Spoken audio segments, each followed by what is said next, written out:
bu assemblée nationale dañuy wax ne premier ministre ñetti weer yu nekk war na taseek député yi ñu laaj ko ay question ñu tudde ko question d'actualité léegi nag boo fàttali ko tuuti biñ ko mujj a def ko def le 14 avril 2025 14 avril ak am na presque juróom-ñaari weer donc ci diggante bi waroon na fi mën a am avant bii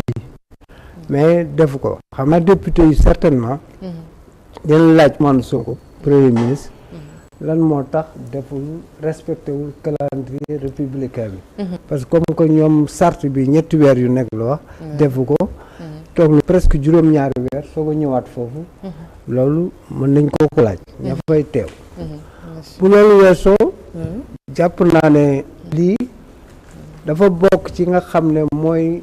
def respiration démocratique parce que démocratie dafa war a respirer lan moo koy yore ay waxtaan wala ay manifester wala parce que démocratie moo laaj xalaat yu waroo gis-gis yu waroo bëgg-bëgg yu waroo ak ngëm-ngëm yu waroo donc mooy laaj loolu donc ça veut dire que waxtaan bu ñu te l'Assemblée nationale est par excellence le centre de l'expression démocratique donc vraiment bu ñëwaatee assemblée day doon loo xam ne dañ koy saluer beneen mbir mi aussi mooy am na ñu fa war a teew ñan ñoo fa war a teew pàcc bi ñuy wax majorité maanaam ñi nga xam ne ñoo ŋànk réew mi ci wàllu doxalin moom lañu tuddee majorité am na ñoo xam ne nag ñoo tudd opposition léegi nag ñoom ñooñu nga xam ne am nañu ay député jàpp nañ ne ñoom wax dëgg yàlla nii ñu ko gars yi di dole toog saa su la neexee nga ñëw ñoom loolu lañ jàpp wala kon aussi nekk contexte de crise ñoom jàpp nañ ne peut-être Ousmane Sonko da koy def tribune pour communiquer te ñoom du ñu nangu ñu leen di def ay faire valoir maanaam ay nit ñoo xam ne daal da leen teg foofu di leen instrumental di leen jëriñoo boo see ambition politique nga ñëw régler ko au niveau de l'Assemblée nationale ñoom aussi ñaxtu nañu ci wàllu temps bi ñu leen ak ni ñu koy doxalee yooyu yëpp bu dajaloo daal nee nañ loolu moo waral ñoom bañ a teew man jàpp naa ne nag li woykat bi wax mooy li gën maanaam Youssou Ndour woy na del teew waaw parce que boo teewul aussi de buñ fa décision buñ fa jël yow après bu neex nga taxaw ci mbedd mi di wax mais amatoo loolu mën a wax daanaka te la politique de la chaise vide mës sa prospérer expérimenté woon nañ ko ci yóbbe parce que yow tu as là une tribune extraordinaire pour interpeller le premier ministre am na yu fi xaw yu mujj gi affaire Abu Dhabi mi ngi fii ba léegi loolu leerul ci bopp kenn c'est entouré d'un flou il a fallu que quelqu'un qui se trouve à l'étranger wax ñu ne premier voyage primature déggoo leen ci communication gisoo conseil des ministres aussi kenn waxu ci donc ça veut dire que yooyu ay questions yu importantes sur la crise financière sur le front ensuite c'est les relations de Ousmane Sonko ak président Diomaye donc il y a tellement de questions les inondations 8005 yi ñu doon wax yooyu yëpp donc ça veut dire que ils ont là l'opposition plutôt a là une opportunité pour léegi nag si elle choisit la chaise vide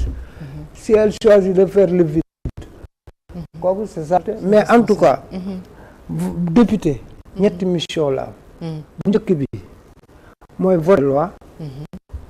beneen bi mooy contrôler l'action gouvernementale te man lii ma jàpp ni question d'actualité yi jàpp ci contrôle de l'action gouvernementale la bokk beneen bi mu aussi évaluer les politiques publiques te yow dafay aussi nga au nom du peuple wax dëgg yàlla bu peuple bi soxla ay leeral wala yeneen yoo xam ne war nga mën taxawu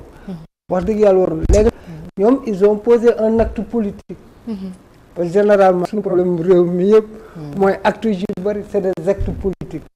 mais actes yooyu nag boobu dina ko nangul mais bu ñu sañoon wax dëgg yàlla la politique de la chaise vide ñu bañ ko def bañ a def bon defoon nañ ko le 14 avril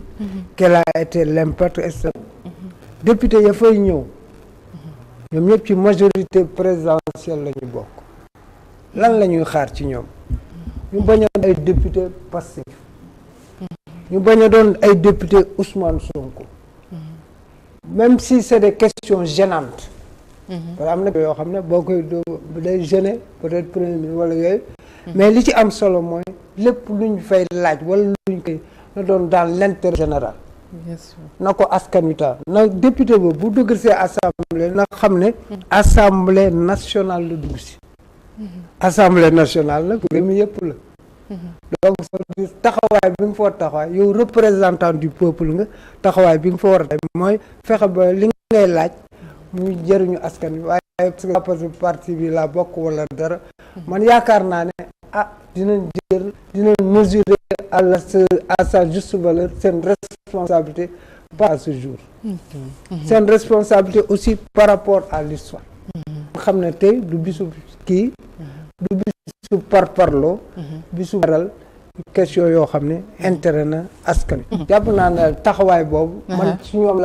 maa ngi koy xaar ci ñoom yaa ngi koy xaar ci ñoom doyen Mademba Ramata Dia Abdoulaye Mbow est-ce que lii di ñàkk a teew opposition bi tey ci séance d'actualité ba ci Assemblée nationale ci kanam premier ministre du tax question yoo xamante ne waroon nañ ko war a mën a poser premier ministre bi muy question d'actualité bi bokk na ci relation ak Bassirou Diomaye Faye ak yooyu yëpp ak yeneen est-ce que yéen ci ay député comme majorité bi ñoom ñoo fa nar a nekk duñu gêné wu poser ko yenn question yi voilà non du ma jàpp ni sax gêné wu lay doon parce que itamit xam nga lu su bëri lu ñuy waxtaane la ba pare si li nga xam ne war nañ ko laaj te itam question d'actualité yi ay la yëwoon boobu ba léegi gis nañu ni député majorité bi am nañu posture responsable boo xam ne posture député la ñu am si li nga xam ne moom la ñu war a laaj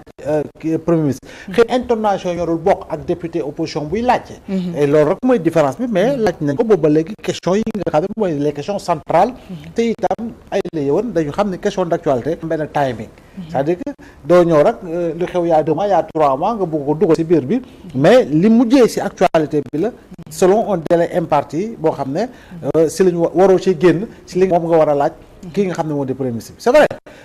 waxoon nañu ne non waroon nañu dem pour laaj ko lan moo xew teem Diomaye ak président ak digganteem ak le président Diomaye mais ma ngi di que ni une question d'actualité le premier ministre di déplacé wu ak gouvernement am ci Assemblée nationale question politique moo fa amul place parce que le problème entre Diomaye et Sonko c'est un problème purement politique le problème du mën a entre Pastef ak la coalition Diomaye bi nga xam ne président Diomaye moo tànn ki nga xam moo di Adja Mimi Touré mais c'est un problème purement politique ce n'est pas une question d'actualité qui intéresse normalement li nga xam ne mooy le gouvernement parce que c'est pas une question qui concerne le gouvernement mais ça influe sur l'action gouvernementale. Ouais, non, jusqu'au moment où nous parlons, il n'y a aucune influence constatée. Aucune influence constatée sur la marche du gouvernement. Voilà, sur la marche des institutions, nit yi ñi ngi xëy di liggéey administration mi ngi xëy di liggéey marchand ambulant yaa ngi dox Jakarta yaa ngi dox. léegi nag dama ne suñ ko buñ ko xoolee dañu naan oui te cooli bari na effectivement ñii wax ñan la ñi bokk biir Pastef la ay responsable lañu ay hauts responsables lañu instance régulière mais encore une fois si plan politique la ba tey est-ce que tey kii dem kan la ce n'est pas le chef du Pastef qui va à l'Assemblée nationale c'est le premier ministre qui va à l'Assemblée nationale accompagné par qui l'ensemble de son gouvernement ñi naan bokk Diomaye wala ñi naan dañoo bokk Sonko tu vois pas mais c'est l'ensemble du gouvernement qui se déplace kon boog foofu noonu pour man laa wax de man de mon point de vue dama ne bu sonal man maay Sonko sax ku ma ko laaj du ma la si tontu ku ma si laaj du ma la si tontu parce que c'est une question purement politique est-ce que tey question boobu ça intéresse l'opposition opposition bi mën na ko intéresser mais est-ce que opposition bi àdduna si ba tey defe naa ñu si mu àddu mooy waa Gëm Sa Bopp ñoo si def conférence de presse am nuñ ko waxee ñoom sax nee nañu dañoo def combine mbéri xaw ma ko noonu la voilà mbaar yëgoo xaw ma koy defee loolu la ñu wax ñoom alors que les autres formations politiques aujourd'hui ba tey àdduwuñu si kon pour man question boobu sax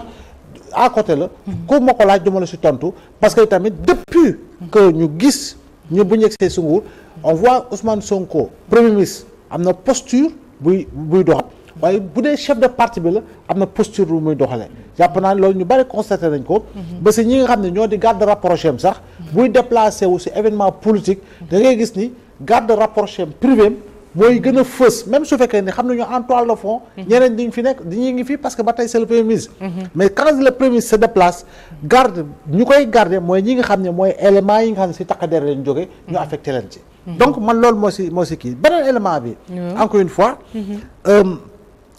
opposition bañ a dem assemblée nationale xam nga madame wax na ko bii passé am ñu demut waaye dañu toog télé saraan ko parce que bii passé gis nga ba ñoo jeexal rek wala laata ñuy jeexal sax am na ñu bind bataaxal dugal ko ci presse bi envoyé ko ay communiqué compa léegi yow mii demuloo ndaw yow askan bi moo lay sant nga ne demal ma toogal ma foofu te yow yaa dem ci askan yi ne ko man am naa loo xam ne soo ma votelee su ma la demee toogal assemblée nationale di nga kontaan nga battre campagne def le tour du Sénégal def le tour de vraiment l'ensemble des départements Sénégal ne ok yow dox nañ la suñu baat demal ñu assemblée nationale question yu am solo bu amee nga ne da ngay toog du ma fa dem ba pare argument yi nga teg c'est des arguments qui ne reposent sur absolument rien loo xam ne si man comme mun a convaincre normalement le citoyen amul argument moo teg parce que tey boo nee premier ministre moo tànn amul fu ñu ko bind si loi bi ni moom mooy tànn ne day question d'actualité tel jour la tel truc la amul gisuñu ko fenn tu vois donc turbine politique la si lan la nekkee turbine politique bu fekkee ne yow da nga njort ni turbine politique la yaa ñëwal teew loo doon voilà loo doon minorité sax nga empêché loo xam ne turbine politique la ay la yëwoon